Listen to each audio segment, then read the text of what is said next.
envying people of wealth or status or perceived happiness is not a new phenomenon, right? And so I would say that makes sense. I think for everyone who's listening right now who has envy or anxiety or things of that nature, that's a natural human trait. That's part of almost everybody's journey. And as someone who has the reverse, which is why I have such admiration for my parents and my circumstances, you know, I would tell you that the quicker you get into a place of just loving yourself regardless is how fast you're gonna start being okay with it. And here's what I mean by that. I think the biggest issue in the world right now is that we put people on a pedestal that we don't know. And I'm one of those people. I get my emails and my DMs, and I'm very grateful, I'm flattered. But what I want to remind everybody, from me for damn sure, and anyone you could be thinking, I actually want everyone to, I don't know if I want you to close your eyes, but I'd like for everyone to really think about this. I mean like in the room. I want you to think about who you admire that you don't know, right? Like real talk, Rihanna, LeBron, I don't know, right? Okay, like let's do a dramatic pause for a second. Think about the person. Good. Do you know how many things they suck at? Do you realize that they have right this second a child, a brother, a sister, a parent that could sit with you for an hour and shit on that person so heavy for what they're not good at, what they don't do, this is human life. I think for the people that you're talking about, which is almost everyone who's listening, why are you putting someone else on a pedestal and shitting on yourself? Now, I know why. Back to the vulnerability and transparency you're leading on. The circumstances of one's life led to a place where that was part of the framework. I knew my dad's mom very well, my grandma Esther. May she rest in peace. I love her with all my heart. But this was an extremely negative woman. Like at a central casting from the Soviet Union, like everything you can think of. And so it's very obvious to me watching my father when I got to really know him in my late teens and then my entire 20s and 30s where we spent all our time together. I understand why my dad is different than me. I had a mother who built me up and he had a mother who tore him down.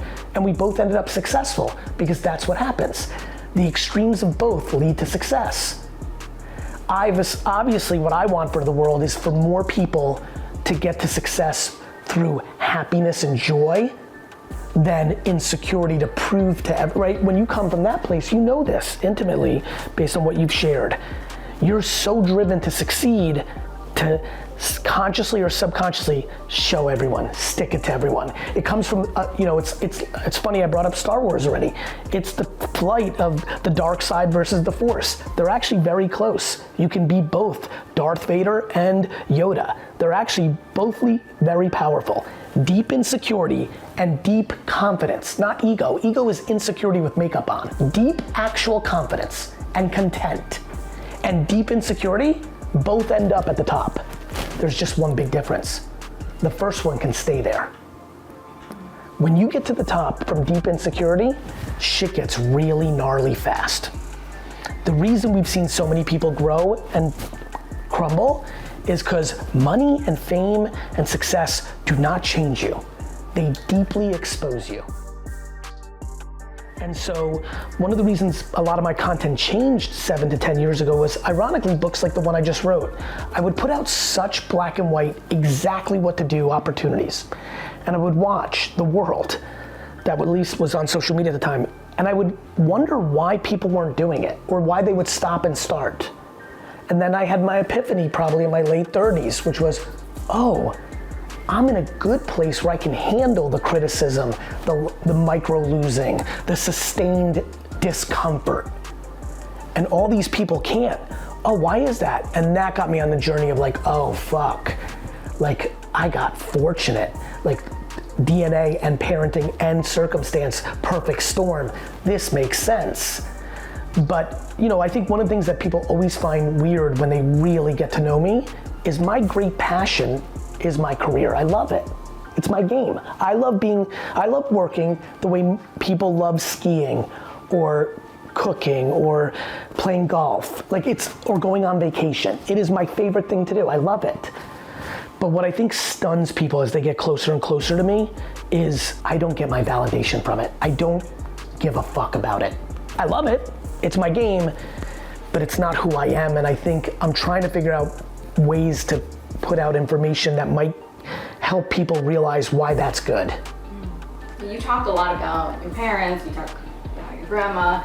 You don't talk a lot about your kids. No. You're a great dad, like I know in real life, but why is that?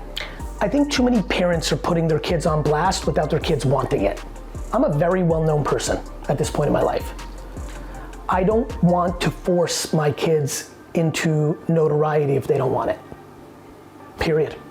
Some people think like, oh, I have to be so authentic and transparent and show all the things. Like you don't show all the things. I don't show shit, right? I think that's unfair to children. Now, I jumped in real hard here. I do not judge others. I don't think I love talking about parenting in the macro. I hate talking about it in the micro. I am not saying that every parent that's doing that is wrong. They might be 100% right. I don't know their children. I know for me that it's very important that I don't do it for them. And so I think it's not understood yet because we've never lived through an era where everyone has the potential to be known. And I think that there's a lot of children that will end up resenting their parents for putting them on blast like that. And there's other children that will learn so much from it, it will be awesome. I just don't know the outcome of mine, and I'm not willing to take that risk. I'm too focused on not having to worry about the short term. I think the biggest reason I will never be a public CEO is I have no interest in appeasing people that think it's interesting to judge businesses in every 90-day window. It's also a pain in the ass. Yeah, it's also stupid. Like when you're running a marathon, let me rephrase, that's not fair. It's stupid for someone like me who wants to do the game in perpetuity. If I'm playing in perpetuity, why would I succumb myself to something that is a short-term game? If you're a marathon runner, you don't do the 100-yard dash. So I think private is so fun. I get to have bad years. Last year wasn't a good year for Vayner. Meaning it was a great year, but like I should have made a lot more profit. But I just decided to go in for the jugular. And I'm investing like crazy, and I invested like crazy. And so we made a lot less profit last year than let's say the street would have wanted me to. And I have no interest, Nicole, to sit in front of fucking people and be like, all right, everybody, let me tell you why my stock is gonna go down this year. Because I'm building this forever, and I'm gonna hire more people and advance my best people. Like, do you know how crazy that is? Like watching public CEOs pander to hedge funds or analysts who are fucking Excel jockeys on what they're gonna do for the next 90 days or this year. Like business is so simple. You're either extracting out profit or you're investing back into your business. Like I don't know how I feel like you and I like are old school. Like this is what happens when your parents are immigrants. Probably. Right? It's like I just believe at the end of the day, you run a profitable business, like period, the end. You make money. Or if you're really building a great business, like when everyone was razzing, like I'd only bought a couple public stocks in my life. And one was Amazon 100 years ago. Because it was just very clear to me like Jeff Bezos was going for the jugular. He gave a fuck about customers and he was reinvesting in his business. And they were shitting on him. Like I would have CNBC in the background and people like, you're not profitable, tell us why. And like, what? Like, what, how? You don't need a lot of brain power to understand they were going for the jugular. It's one thing to waste money. It's another thing that you're losing market share because someone's outflanking you. But there's just such clear indication that some people are going for the long term. And I think I would struggle as a public CEO. I don't think I'd be good. I agree. I'd be fired real fast.